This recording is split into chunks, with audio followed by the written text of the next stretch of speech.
Ever since 2017, I've always felt that the Switch is the best place to play your RPGs, JRPGs, turn-based RPGs, strategy RPGs, all that I've always felt is at home on the Switch because, of course, you can play it in bed or play it on the TV. And there's a lot of games that, in my opinion, I need more of. And because I haven't played every single RPG on Switch, I brought on a great bunch of friends that are going to help me tell you guys what games we need to see more of in today's video. Now, before we do that, please make sure you hit like and subscribe if you haven't done so already, and comment down below, let me know what games you want to see more of as well. To get things started, I'm going to kick it on over to my great friend John, aka Chicken Fillets, to tell you guys about a really great entry from Square. John aka Chicken Fillets here, and a JRPG which definitely needs a sequel, hands down, has to be Harvestella. Now, this brand new IP from Square Enix was released back in 2022, and to be quite honest with you, it was totally mishandled in the marketing department by Square Enix.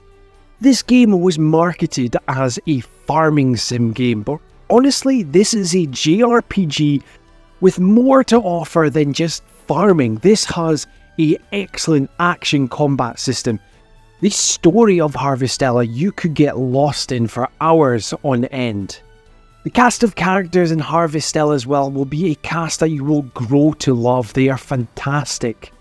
And this JRPG has a gorgeous art style to it. Now, this is a Nintendo Switch JRPG exclusive, would you believe? Yes, I know there's a Steam version. Yes, I know. Then the farming aspects of Harvestella is there for a reason, to be able to craft potions, craft all sorts to help you in your journey. Now, with all this in mind, yes, this JRPG needs a sequel. We need a Harvestella 2, because if you have played this game, you will know how the story went and you'll want more from this world and these set of characters. The base of this game is here, and they could expand on everything, whether it's expanding on the combat, expanding the world map, expanding the farming elements as well. There's so much which could be done with this series. But the real question here is, do you think Harvestella deserves a sequel? Let myself and Erek know down in the comments. Thank you once again for Erek lad for having me on this collaboration. This has been John aka Chicken Fillets, and until next time, tate bye. Thanks, John. That was a really great entry and one that I've missed. But you know what? I've heard so much about it, I think I should probably give it a try. Next up is a spin-off of a very popular, very well-loved, and a hugely successful franchise from Capcom. So over to Luca from Fato Gaming. What's up everyone, I'm Luca from Fato Gaming, and thanks so much for having me, Erek.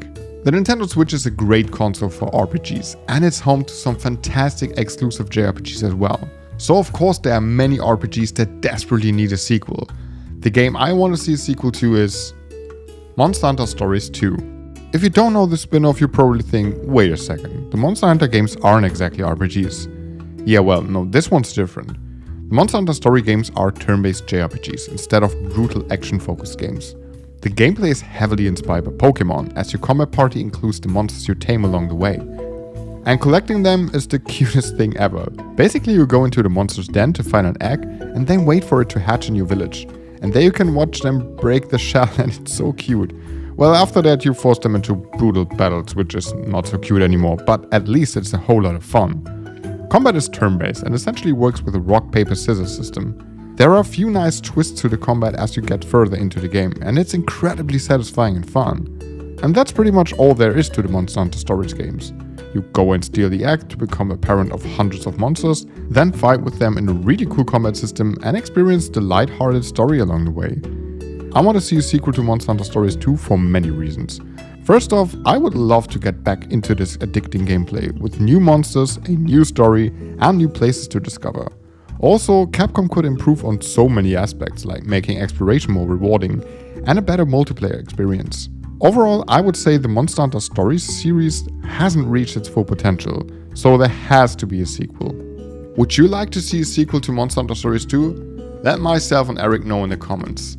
And thanks again for having me, Erek. This was a lot of fun. Alright, see you guys next time. Thanks so much, Luca. That was a really great entry. Now, Monster Hunter is a series I've tried to get into back on the PSP days, and I even tried to... Wait, do you hear that? I think we're getting some interference here. What's going on?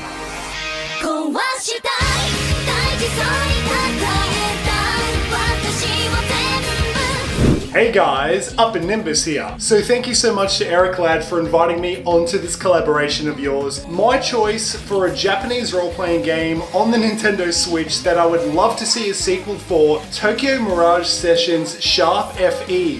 Now, this game is something that I thoroughly enjoyed back in the year of 2020. I know it originally released for the Nintendo Wii U. Anyway, when this came to the Nintendo Switch, it was my very first time playing this game in particular. Now, it's not the most amazing RPG out there, but it's a really interesting joint collaboration between Nintendo's Fire Emblem franchise and also a mix between Shin Megami Tensei and Persona from Atlas. Now, the Fire Emblem characters that do appear in this game basically summons from the Fire Emblem universe. And the main cast of characters that we do follow are original characters for this game. They're not actually Shin Megami Tensei characters. Now, the premise of this game is basically, like with most Atlas games, there is something happening behind the scenes, behind the curtain, beneath the shadows, and you as the player end up finding yourself in an alternate reality. And of course, as you would expect, you have to go into these alternate dimensions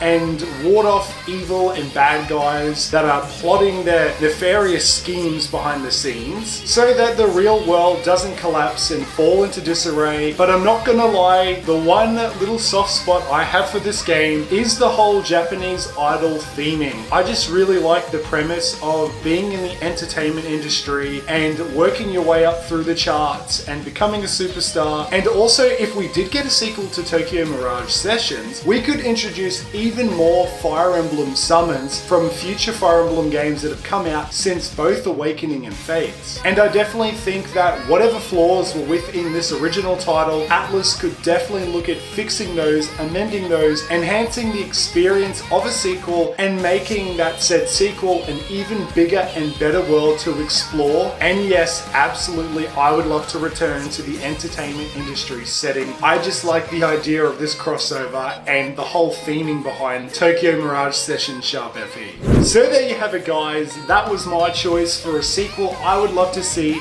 for a JRPG of a Nintendo Switch game. Thank you so much once again for including me in this collaboration of yours. I do look forward to everybody else's choice within this video. So until the next time, everybody, Upper Nimbus is signing off. Radio, thank you so much, Upper Nimbus, for that. That was really funny. I don't even know what to say. Let's just go to the next one. Hello everybody, it's Public Enema. Thanks Erek for having me on for this collaboration. So, Switch RPGs that need a sequel. My game's not necessarily a Switch exclusive, but I do think the Switch is its best console. And that game is Nobody Saves the World. In Nobody Saves the World, you play as, nobody. You're a very indistinct weakling who wakes up in a fantasy world with no memory of anything. But then a plot happens and it changes pretty quickly. The crux of Nobody's gameplay is a class-based action RPG. You start as a nobody, but throughout the game, you become anybody. Seriously, anybody or anything. Some of the classes in this game include rat, knight, monk, zombie, a horse, and, egg. I'll offer you a nice egg in this trying time. Each class is pretty easy to learn the basics of, but allows a lot of flexibility for your preferred playstyle. As you learn more and more abilities for each class, you can assign them to different classes. So you can combine horse abilities with the rat or a knight, and it really allows a lot of flexibility for the player. What results? It's a laugh-out-loud, funny RPG that's incredibly multiplayer friendly, and that's why this game needs a Switch sequel. To me, the Switch is the best local multiplayer console out there, and this game is so stinking fun on couch co-op. The game is short, it's hilarious, and it's a fun action RPG from the makers of Guacamelee. Combat's pretty easy to pick up, but allows for a high-level customization for each individual playstyle, and it starts slowly, but once you start unlocking more classes, the game really begins to shine. I'm a sucker for RPGs with robust job systems, and Nobody Saves the World does this surprisingly well. I wasn't expecting much for this game. It kind of caught me by surprise, but it is a blast to play, especially with a friend with the local co-op. So if you haven't played it yet, give it a shot, and I think you'll agree that this game absolutely needs to have a sequel on the Switch, because the Switch, let's be honest, is the best local co-op platform. Anyway, thanks for watching. Eric, thanks for having me on, and I'm excited to see what everybody else has up their sleeve. Thank you so much, Public Enema, for that one. That was a really great entry. A game where you can go from nobody to becoming somebody. Almost similar to the real world, where it's kind of made better with co-op, don't you think? Next up, we're heading on over to my friend Mad Kaiser for a underrated gem from Platinum. Take it away. Hey everyone, what up? Mad Kaiser here, and thanks to Erek Lad for allowing me to be here. It was an absolute honor, and let's cut to the chase and talk about a Switch JRPG that definitely deserves a sequel. And one comes to my mind is none other than Astral Chain. Now this game is pretty much considered to be an underrated gem within the Switch's lineup. Not only that, but it was also a brand new IP from Platinum Games, and a very unique one, having this very cool futuristic art style, as well as having, just an amazing soundtrack, some cool side missions, as well as a very, very cool and unique combat system, being able to chain and combine your attacks with your legion, and you could have multiple legions that have different types of abilities, attacks, and different uses throughout both combat and exploration. And even if the story itself was a little bit lacking and a little bit cliche, overall the journey and everything else it did was so phenomenal. This game itself did do well with selling over 1 million units, and the director of this game has planned to make a trilogy of this, and given the ending, which I won't spoil for anyone who hasn't played this game, does leave it open to a sequel, and I definitely do think that Astral Chain deserves a sequel, and this could give ideas on how to improve from the gameplay, from the actual story to everything else, and probably just expand the world of Astral Chain even more than it already is. It's a phenomenal game, and I do think it absolutely deserves a sequel. Thank you so much for Erek Lad for having me be here. Please subscribe to his channel, give a like, and share this out to your friends. Until then, Mad Kaiser out. Great entry, Mad Kaiser. Astral Chain is a game that has sat in my Switch library unplayed, but now I really want to get into that game. Looks really cool. That's it for everybody's choices. So what am I going to pick? In my opinion, it's really obvious what game needs a sequel. Developed and released by Square Enix and released in 2022, Triangle Strategy is a tactical role-playing game created within Square's HD 2D engine. Set in the fantasy realm of Norzelia, Triangle Strategy revolves around political intrigue, war, and the choices the player makes throughout the game. The three nations within Norzelia, Glenbrook, Esfrost, and Hyzand, are caught in a conflict known as the Salt Iron War. In Triangle Strategy, you take control of Serenoa Wolffort, the Lord of House Wolffort, and you must navigate the complex web of alliances, betrayals, and mysteries that unfold as the story progresses. The gameplay is centered around turn-based tactical battles on grid-based maps, similar to other tactical RPGs like most notably Final Fantasy Tactics, which, in my opinion, this game is kind of the spiritual successor to in a way. Players must strategically position their characters, taking advantage of terrain and various abilities to defeat enemy forces. There are no random battles in this game either. Each battle takes place and acts as a story piece or complementing an existing story piece, and sometimes there are multiple ways to win, and sometimes you have the choice to play dirty as well. The thing I really like about this game is the freedom to choose, and thus you accept your consequences, good or bad. The choices the players make during the game's branching narrative can influence the story's outcome, leading to multiple endings. One unique aspect of Triangle Strategy is making decisions through the conviction system. There are 3 convictions in Triangle Strategy: morality, liberty, and utility. At various points in the story, players are presented with moral and ethical dilemmas that impact the game's branching narrative. Now, these decisions made during these points affect the story, character relationships, and even gameplay elements. And that's where those conviction points come into play. Sometimes the higher your points are, whether it's mortality or whatever else, it aids in getting a character to sway in your favor, and thus might actually impact the ending you get. I actually don't like these kind of games normally. Sometimes the political intrigue plots with warring nations immediately shuts my brain off and I lose interest, but I gotta say I was absolutely hooked within the first hour. With the few different endings you can get, it really made me choose carefully when it came time to make the big decisions of the game. I ended up playing this game through twice. Once for a standard ending and once for the true or best ending, which was achieved by only a handful of key moments and key decisions that you make along the way. Overall, Triangle Strategy combines engaging tactical gameplay with a rich narrative and a distinct visual style, offering players an immersive and strategic gaming experience either on your couch or on the go. And for me, it was pretty much done laying in bed. I'd actually recommend playing through just to see what ending you get, and then following a guide to get the true ending. What could we see in another Triangle Strategy game? Well, I suppose since the story of the game wrapped up quite nicely, there's really nothing else to do within that world, but I'd love to explore a new setting with the same gameplay mechanics and story elements.